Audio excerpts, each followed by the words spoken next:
A very good afternoon to you all. I know it's a post-lunch session and we are all drowsy, so hopefully this talk is going to arouse us from our drowsiness a little bit. Now, when I decided on this particular talk, I had just completed a training on neuro-linguistic programming, and I was exposed to a lot of illusions and magicians' tricks. And I realized there are a lot of things that we as doctors can learn from them. Of course, having said that, when I started preparing this talk, and I started preparing this talk this morning, I realized probably I'm not as well equipped as the magicians themselves who can do justice to this talk, but I will still try, and hopefully even if I'm able to impart 1% of what I learned, I think it will be worth it. So the purpose of today's topic is to become aware of the limitations of our own senses, and hence know the difference between the perceived reality and the reality, and to use this information to become better clinicians. Now, what is occultism? It's a practice where people use supernatural forces, powers, or magic. And magic is nothing but a manifestation of an accomplished magic performer's deep understanding of human attention and human awareness. What we think is magic is nothing but exploitation of lapses in our own senses and our cognitive abilities. I want you guys to have a look at this video carefully. Sorry. Can we play this video, please? I'm unable to play it. Just watch it carefully. Anybody who has seen it earlier, please again watch it carefully. And I need the volume, please.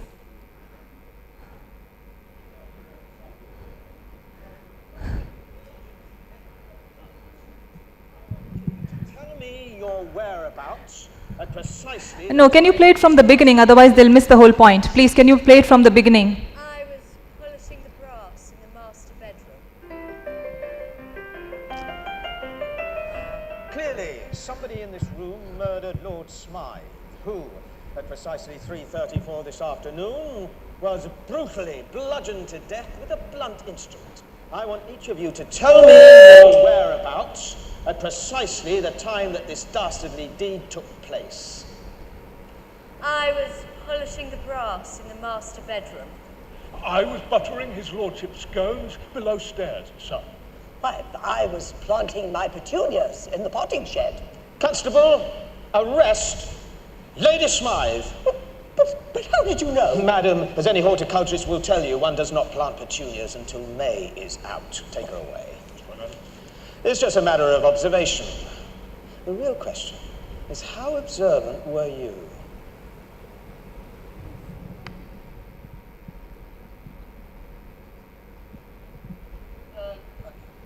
Clearly, somebody in this room murdered Lord Smythe, who, at precisely 3:34 this afternoon, was brutally bludgeoned to death with a blunt instrument. I want each of you to tell me your whereabouts at precisely the time that this dastardly deed took place. I was polishing the brass in the master bedroom. I was buttering his lordship's scones below stairs, sir. I was planting my petunias in the potting shed. Constable, arrest. All right, we can stop the video here. So how many of us could observe 5 differences? How many of us could observe 5 to 10 differences? Okay, nobody. You did? That's fantastic. Anybody above 10? So what does this tell us? This tells us that even when we are looking at something, we are not necessarily looking at it. So there are numerous experiments that have been done to show that what we see is not necessarily what we see. Now this particular experiment, and I'll just elaborate upon it. If you look at the slide A, so in this experiment, an investigator shows 2 pictures of 2 beautiful women to a subject. And the subject is asked to choose which picture he prefers. And then the investigator puts down the 2 pictures, and to the picture that he pointed, he gives that picture to the subject and asks him to elaborate upon why he preferred that picture. The only hitch here is that when he is giving that picture, on top of that picture is actually the other picture. So he ends up giving the other picture to the subject. So which means if you look at the bee, he is pointing towards the picture of the woman. This woman he's picked up, but if you see here, he's been given the picture of the other woman. And that is of course done in a very clever manner. And 80% of the time, the subjects did not realize that the picture had been switched. And they started giving reasons of why they liked that particular face, whereas just a few moments before they had preferred another face. Now what this tells us is that our visual experiences are far less reliable than we intuitively think. It is relatively easy to distort our perceptual experiences. Our visual remembrance is so short that it creates a bias in our mind about even our own choices, and it creates a choice blindness in our mind. Let's do an exercise. I don't think I'll be able to do it for people who are behind, but for people who are right up front. So I have two markers in my hand. One marker is a good marker, one marker is a bad marker. I will tell you which is a good marker, which is a bad marker. There is a pattern here. You have to look at the pattern. It's a pattern detection exercise. And then I'll be asking you which is a good marker and which is a bad marker, and you'll have to tell me which is a good marker and which is a bad marker. So this is a good marker. Okay, this is a bad marker. Now this is a good marker. This is a good marker. Okay, now this is a bad marker. This is a good marker. Okay, this is Good marker. this is Initially bad. This is bad. okay, this one, You said good. this one. Then you said this is good. All right, so pay attention again. This is a good marker. Okay, this is a bad marker. Now this is a good marker. Now this is a good marker. Okay, this is a bad marker. Now this is a good marker. Now this is a bad marker. Now this is a good marker. Sorry. Now this is a good marker. Okay, a bad marker. Now this is a good marker. This is a good marker. Okay, a bad marker. This is a good marker. What is this, sir? Now? Now? This is a bad marker. Now? That's a bad marker. This one? Now? This one? All right, so what's happening here? What's happening here? So we are paying so much attention to our eyes that we forget that we have other senses in our body. This exercise is not meant for the eyes. This exercise was meant for the ears. So exactly, so when I said this is a good marker, now it's a bad marker, this is a good marker. So the word now was a trick. But more often than not, subjects, when they are exposed to this exercise, when I was exposed to this exercise, I was so desperately paying attention to the patterns that I forget that I'm also supposed to hear. And for one full day, as in the instructor kept doing it and I could not decipher it, I got so desperate, I said, I'm going to pull my hair if you do not tell me how this exercise is being deciphered. Finally, I figured it out. Now, what is happening? We have so many senses which we don't necessarily use as effectively as we think we do. And this is what magicians do. They use these lapses in our senses and our cognitive abilities. On a deeper level, if we look at the similarities between magicians and physicians, we both rely on building beliefs, we both rely on imagination, and to a certain level, deception. There are close parallels between magician and his audience, and physician and their patients. Both the physician and the patient, and the physician and the magician, they need to establish a positive connection with their audience in a very short time. We all need to create an impression of skill and capability in our respective fields. We need to direct the attention to what is important and direct it away from what is not important.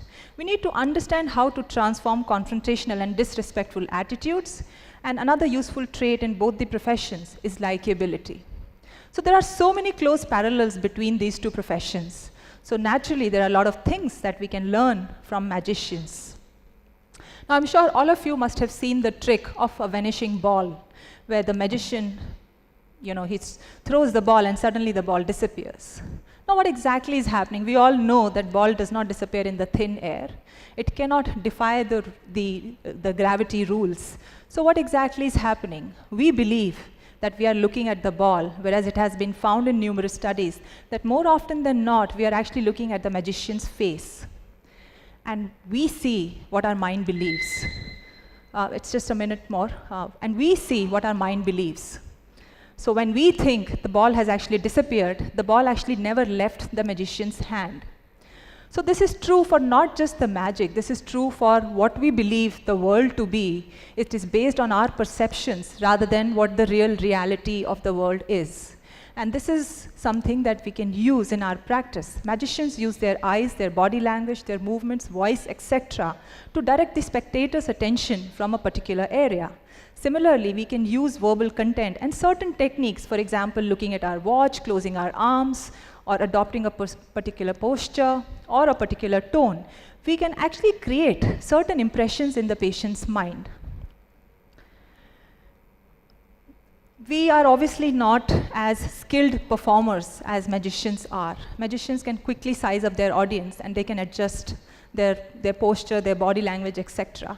But if we can pay certain amount of attention to our postures, our body language, then a lot of times that unnecessary message that we send to the patient without even realizing, we can at least prevent that from happening. So just by paying slight attention to our body language, our tone, our postures, we can create a better impression in our patient's mind. And of course, magician's skill in voice control, ability to focus, eliminate distractions, control of body language, these all we can utilize to create and encourage better compliance and loyalty from our patient. This is my last slide. It's called intensity misdirection. Now, this is known that humans cannot sustain an attention for prolonged periods, and they take cues from their environment to decide when they should pay attention and when they should not. And for magicians, this is an ideal moment to make a secret move when we are not paying attention. Can we as physicians take those cues and use those cues to give the information which we need to give to the patient, but that is not necessarily in the best interest of the physician to give that information? For example, when we are talking about complications related to a surgery, legally, ethically, sure, we need to give that information to the patient, but can we do that at a time when patient is paying attention but not necessarily paying attention, and we at the same time give the information that we need to give to the patient? So with this, I'll conclude. Our visual experiences result from complex neuronal processes that make clever estimates about what the world is like. We need to be aware of the lapses in our senses and cognitive abilities, and we can use this knowledge to influence a doctor-patient interaction and relationship. Thank you very much.